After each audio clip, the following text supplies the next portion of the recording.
एक बार की बात है, एक महान राजा ने एक ऋषि से पूछा, गुरुजी, संसार में बहुत से लोग काम क्रोध के वशीभूत होकर दुखी रहते हैं।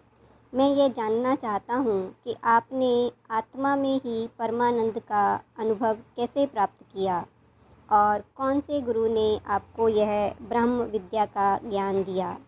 गुरुजी बोले, राजन, मैंने अपने मन से अनेक गुरुओं द्वारा मूक रूप में उपदेश प्राप्त किए हैं। राजा ने उन गुरुओं के बारे में जानना चाहा तो गुरुजी ने कहा, ये गुरु हैं पृथ्वी, प्राणवायु, आकाश, जल, अग्नि, समुद्र, चंद्रमा, सूर्य और मधुमक्खी आदि। यह सुनकर राजा बोले, ये सब तो जड़ हैं या निर्बुद्धि हैं, उनसे आपको क्या उपदेश मिला।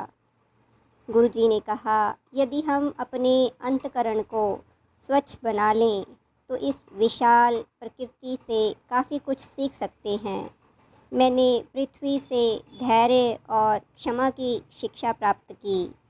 प्राणवायु हमें यह सिखाती है कि जैसे अनेक स्थानों पर जाते हुए भी वह कहीं आसक्त नहीं होती, वैसे ही हम भी आसक्ति और गुण दोष से मुक्त रहें।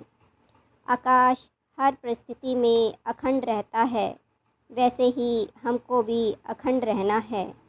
जल स्वच्छता, पवित्रता और मधुरता का उपदेश देता है, वैसे ही अग्नि इंद्रियों से अपराजित रहते हुए भी तेजस्वी बनने की शिक्षा देती है। समुद्र वर्षा ऋतु में ना तो बढ़ता है और ना ही ग्रीष्म ऋतु में नदियों के सूखने पर सूखता है।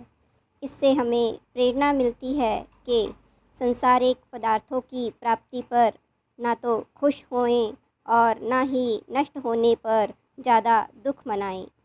मधुमक्खी के परिश्रम से संचित रस को कोई और ही भोगता है, इसलिए हम यह जानें कि अनावश्यक संग्रह नहीं करना चाहिए। इसी प्रकार सूर्य और चंद्र अपनी उष्णता और शीतलता से इस संसार के संचालन में महत्वपूर्ण भूमिका निभाकर हमें भी समाज के लिए कुछ बेहतर और अच्छा करने की शिक्षा देते हैं। प्यारे दोस्तों, आपको हमारी आज की कहानी कैसी लगी, हमें कमेंट करके अवश्य बताएं। हमारे चैनल को सब्सक्राइब करें, कहानी को लाइक करें, शेयर करें। धन्यवाद, शुक्रिया, खुश रहें।